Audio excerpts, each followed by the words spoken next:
एक बार फिर से नया खतरा सामने आ रहा है चाइना से। एक वायरस जो काफ़ी तेज़ी से चाइना में बढ़ रहा है। सोशल मीडिया पर चाइना के हॉस्पिटल्स की काफ़ी सारी वीडियोस वायरल हो रही हैं जिसमें पेशेंट्स के अंदर फ्लू जैसे सिम्टम्स दिख रहे हैं। चाइना के हॉस्पिटल्स पेशेंट्स से भरे हुए हैं। वहाँ के हॉस्पिटल्स में काफ़ी भीड़ देखी जा रही है। ऐसा भी बताया जा रहा है कि चाइना के कई हॉस्पिटल्स में पेशेंट के लिए जगह की कमी देखी जा रही है। लोगों को इस टाइम पर सबसे ज़्यादा डराने वाली चीज़ ये है कि कहीं फिर से कोविड वाली कहानी तो रिपीट नहीं होने वाली है। ज़्यादा लोग इस वायरस के बारे में अवेयर नहीं है, लेकिन इसका असर हर जगह देखा जा रहा है। तो ये HMPV है क्या, और ये अभी कहाँ, क्यों और कैसे स्प्रेड हो रहा है, और इसका इम्पैक्ट लोगों पर क्या होगा, और ये क्यों एक बड़े मुद्दे की तरह सामने आया है, और सबसे इम्पोर्टेंट बात कि हमें इस वायरस से डरना चाहिए या नहीं। तो चलिए जानना शुरू करते हैं। कोविड-19 सबसे पहले चाइना के वुहान शहर में इमर्ज हुआ था। दिसंबर 2019 में यहीं से पहले केसेस रिपोर्ट किए गए थे। ये वायरस पहली बार वुहान के हुआनान सी फूड होलसेल मार्केट से जोड़ा गया था, जहाँ पर जिंदा और वाइल्ड एनिमल्स बेचे जा रहे थे। अभी तक की रिसर्चेस के अकॉर्डिंग ये वायरस एनिमल से ही आया था, बट किस एनिमल से ये अभी तक क्लियर नहीं हुआ है। इस पर अभी रिसर्चेस चल ही रही हैं। वहीं HMP वायरस भी एक रेस्पिरेटरी वायरस है which stands for human metapneumo virus. आप इसका नाम सुनकर सोच रहे होंगे कि ये फिर कोई एक नया वायरस आ गया है, बट ये कोई नया वायरस नहीं है। और एक साइंस डायरेक्ट रिसर्च पेपर में ये बताया गया है कि इसका ओरिजिन 300-400 साल पहले ही हो गया था। तब ये वायरस बर्ड्स में पाया जाता था, लेकिन टाइम के साथ ये वायरस चेंज होता गया और अब ये बर्ड्स को इन्फेक्ट नहीं कर सकता है। इसका फर्स्ट केस नीदरलैंड में ह्यूमन के अंदर 2001 में देखा गया था। तब ये पता लगा था कि ये वायरस अब ह्यूमन को भी इन्फेक्ट कर सकता है।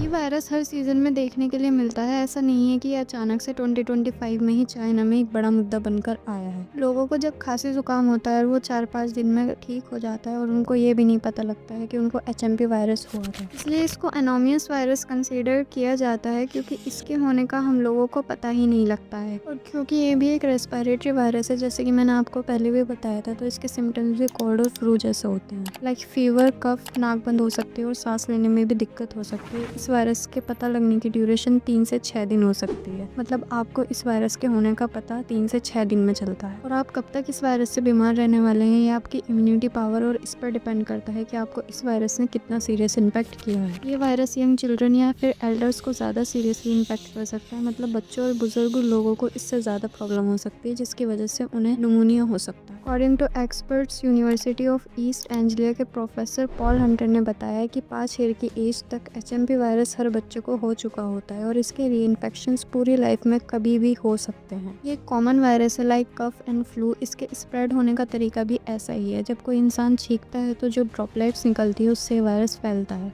या फिर कोई इन्फेक्टेड इंसान जब अपनी नाक आँख को टच करता है और उसके बाद पब्लिक सरफेसेस को टच करता है, जिसको ऑलमोस्ट हम सभी टच करते हैं, तो इस तरह से ये वायरस हमें भी हो सकता है। Director general of health services के हिसाब से हमें HMP वायरस से बचने के लिए इन्फेक्टेड इंसान से डिस्टेंस बनाकर रखना चाहिए। बाकी आप लोग समझ ही गए आपको क्या प्रिकॉशंस अपनाने हैं। इसके अलावा जब आप छींके तो रुमाल का यूज़ कीजिए, वरना अपनी एल्बो का यूज़ कीजिए, क्योंकि अगर आप हाथ का यूज़ करेंगे तो छींकने से ड्रॉपलेट्स आपके हाथ पर आएंगी, और फिर आप पब्लिक सरफेसेस को टच करेंगे तो उनको और लोग भी टच करेंगे। इस तरह से वायरस और स्प्रेड होगा। इसके अलावा अगर आप इन्फेक्टेड हैं तो मास्क का यूज़ भी करें। एक और इम्पोर्टेंट बात कि इस वायरस की आज तक भी कोई वैक्सीन नहीं बनी है। इसको डिस्कवर किए हुए 24 साल हो गए हैं, बट अभी भी इसकी वैक्सीन्स नहीं बन पाई है। इसकी वैक्सीन्स को बनाने का ट्राई किया गया है, बट वो सक्सेसफुल नहीं रही हैं। जब उनमें से कुछ वैक्सीन्स एनिमल्स पर ट्राई की गई थी, तब उनका लंग इन्फ्लेमेशन और ज़्यादा ख़राब हो गया था। इस वायरस से ज़्यादा घबराने की ज़रूरत उनको है जिनकी इम्यूनिटी पावर वीक है। आप जानते हैं कि कॉमन कोल्ड की भी कोई वैक्सीन नहीं बनी, और वो इसलिए क्योंकि कॉमन कोल्ड सिर्फ एक नहीं 200 अलग वायरसेस से होता है। लेकिन ये कोई टेंशन वाली बात नहीं है, बिकॉज अकॉर्डिंग टू एक्सपर्ट्स इससे हमारी इम्यूनिटी पावर एक्टिव रहती है। बट अब बात ये आती है कि अगर ये वायरस इतना ही कॉमन है तो चाइना के हॉस्पिटल्स इतने ओवरवेलम्ड क्यों हैं, और इसका डेथ रेट क्या है। चाइना के disease control and prevention administration ने ये बात मानी और बताया है कि चाइना में रेस्पिरेटरी इन्फेक्शंस बढ़ रहे हैं, जिसमें HMPV भी इंक्लूडेड है। बट चाइना के फॉरेन मिनिस्ट्री के स्पोक्स पर्सन ने कहा है कि इस बार के वायरसेस के स्प्रेड होने की स्केल प्रीवियस ईयर के मुकाबले कम है। इसके अकॉर्डिंग एक्सपर्ट्स का बताना है कि ये एक्सप्लोजन ऑर्डिनरी है। कुछ कंट्रीज में विंटर में सीजनल फ्लू चलता है, और HMP वायरस भी एक सीजनल वायरस है according to experts. Social media और इंडियन न्यूज़ में इसको बहुत बढ़ाकर दिखाया जा रहा है। लाइक कुछ क्लिप्स आप देख सकते हैं। दुनिया में फिर एक बार दहशत। पहले कोरोना, अब HMPV वायरस। एक बार फिर टेंशन बढ़ने वाली है क्योंकि चीन में अब एक नया वायरस यानी कि HMPV आतंक फैला रहा है। क्या फिर से एक बार लॉकडाउन लगने वाला है? क्या एक बार फिर से पूरी दुनिया एक वायरस की वजह से थमने वाली है? अब ये वायरस कई अन्य देशों में भी फैला हुआ है।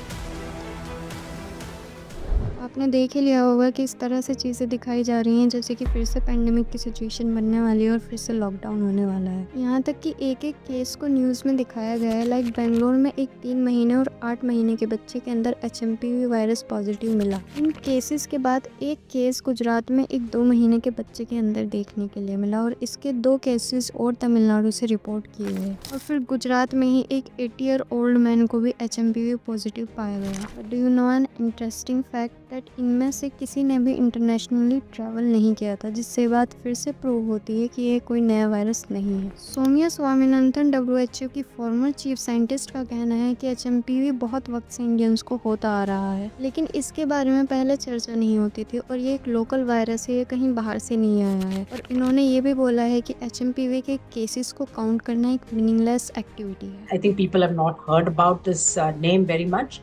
It's not routinely tested for or talked about, and therefore perhaps it's come as a bit of a shock. It's all local. It's not that it's come from outside or it's come from China or anything. It's been circulating in India for many years.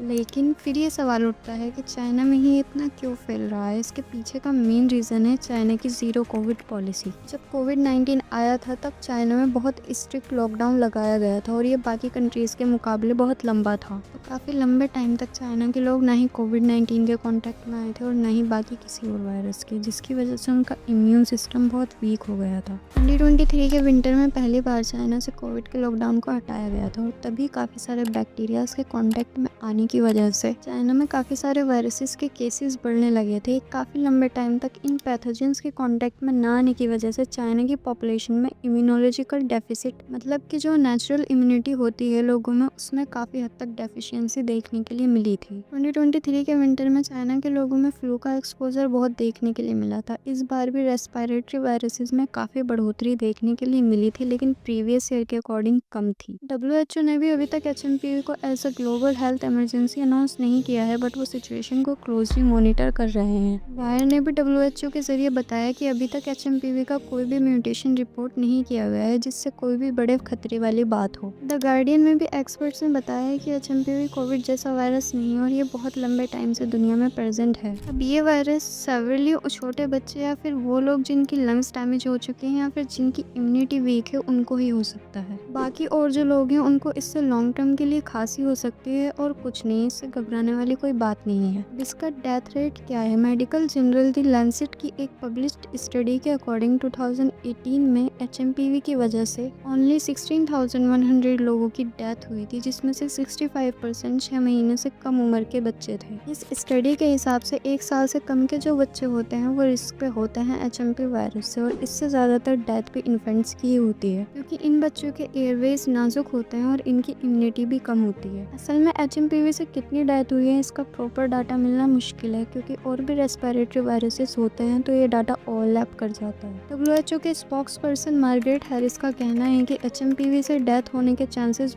बहुत कम है। अगर HMPV का comparison Covid से किया जाए तो Covid होने के बाद डेथ होने के चांसेस 0.28% होते हैं, जिसको क्रूड मोर्टेलिटी रेट भी बोला जाता है। इसका मतलब ये है कि अगर 1 लाख लोगों को कोविड हुआ है तो उसमें से 280 लोगों की डेथ हुई है, लेकिन ये पूरे वर्ल्ड का एवरेज है। अलग अलग रीजन में ये रेट चेंज हो सकता है। और अगर इन्फ्लुएंजा और निमोनिया की रेट को एक साथ देखा जाए तो इसका 0.014% मोर्टेलिटी रेट होता है, यानी 1 लाख लोगों में से 14.1 लोगों की डेथ होती है। अब हमको HMPV के एग्जैक्ट रेट का तो नहीं पता है, लेकिन हम इन रेट्स के जरिए एस्टिमेट लगा सकते हैं कि HMPV का मोर्टेलिटी रेट इन्फ्लुएंजा और निमोनिया के करीब होगा और कोविड से बहुत दूर। सोशल मीडिया पर जो खबरें फैलाई जा रही हैं वो बहुत बढ़ा चढ़ाकर बताई जा रही है और इंडिया में इस तरह से स्टॉक मार्केट में पैनिक सेलिंग भी देखने के लिए मिली और जिसमें इन्वेस्टर्स को 11 लाख करोड़ का नुकसान हुआ है। चाइना में सेंसरशिप बहुत है जिसकी वजह से रिलायबल इंफॉर्मेशन पता लगना मुश्किल है, लेकिन इंडियन टुडे ने चाइना की सोशल मीडिया